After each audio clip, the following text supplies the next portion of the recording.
formal notification of action under Section 39 of the Public Order Act was served on the travellers today.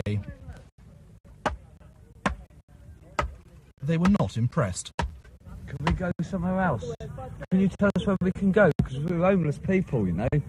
You know, we're part of the messed up society. We want to know where we can go, like, you know, where can we go? We're not allowed to be here. Where can we live? They have to leave the site as soon as reasonably practical, or face fines of up to £1,000 or 3 months in jail. Many said that Thursday would be the earliest they could go, the day social security gyros come through. A lot of vehicles are broken down, you know, batteries are flat, we need diesel, we have to sign on, well, most people have to sign on, and, you know, Newtown is a convenient place to do that, really.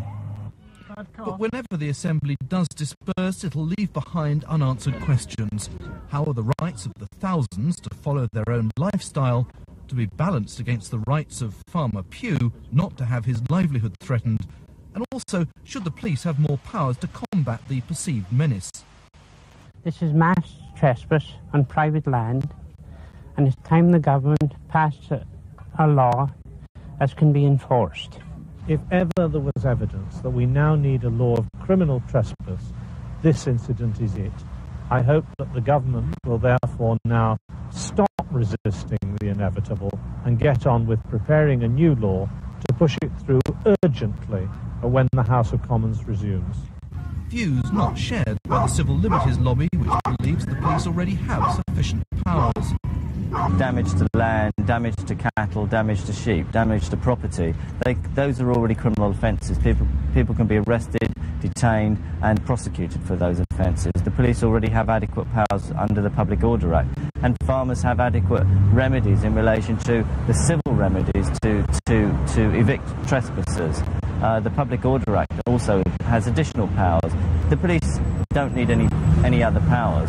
The police, in fact, need the assistance of the rest of society to solve the problem permanently. But do the police agree? They find themselves criticised on the one hand if they do nothing, and on the other if they take the sort of draconian measures that will be needed to arrest several thousand people at once. It can cost up to £1,000 to get a civil injunction to remove people off land.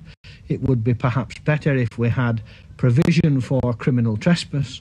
That is a point at which the police had statutory powers to actually arrest for a criminal offence of trespass. And that would need certain safeguards, because we're not looking for powers to arrest every trespasser. We're looking for powers that would address this issue. The problem of society coming to terms with those choosing to live a nomadic life on its fringes is not new. Until the Caravan Sites Act came into force in the early 1970s, gypsies were constantly harassed, attacked and moved on. The Act made local authorities responsible for providing permanent areas for travellers. Many have not complied, and some that have are criticised for hiding the problem and allowing squalor to thrive. Here, under London's Westway, families are so angry about living conditions, they're considering trying to prosecute the council under the Race Relations Act. Since we had the heavy rain, there's pipes out there, all blocked up, and it just bubbled up both sides. It was 24 either side, slush, muck, oil, name it, it's there. The smell had knocked the head, yeah. The noise we're sort of gone used to, but the fumes we're gone used to. But it's not a place to live in. It's not healthy. Not for children. Or for anybody, it's more for children. Even this type of provision for travellers could be under threat. A number of MPs have called for an end to the statutory obligation on local authorities to provide sites for caravans. Campaigners say it would make an already bad situation even worse. We're expecting any minute a consultative government paper, possibly a white paper, followed by legislation before Christmas. And we do need a unified voice of Romany gypsies, Irish travellers and the New Age gypsies to get some sense into Parliament over this matter. What do you expect that white paper to contain? I'm afraid it's going to contain a proposal that caravan sites should stop being built, and that all people in caravans should be regarded as homeless and pushed into bed in breakfast hotels. we're getting a situation which was in the so-called communist Europe, where nomadism was banned, gypsies had their horses shot, and the wheels taken off their caravans. But now that that pressure's been removed in the East, they're going back to nomadism again. And it's strange that here in the West we're trying to suppress something which has been part of man's freedom ever since he was created or came into existence. Let's say the freedom to nomadize, to wander, to gather and to hunt.